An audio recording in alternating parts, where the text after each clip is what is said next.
So drainage is very important, especially in the Northwest. A lot of rain out here. It comes standard with every retaining wall.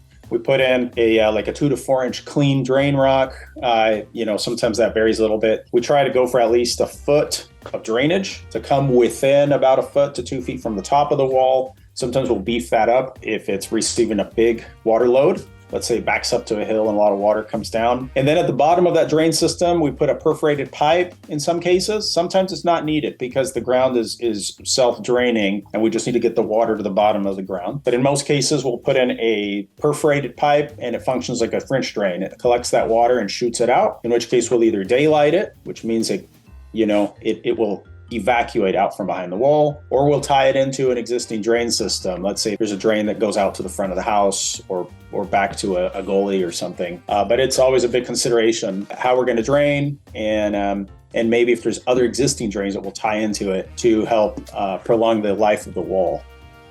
If you'd like to learn more about New Life Rockeries, please contact us and we'd be happy to provide a free consultation.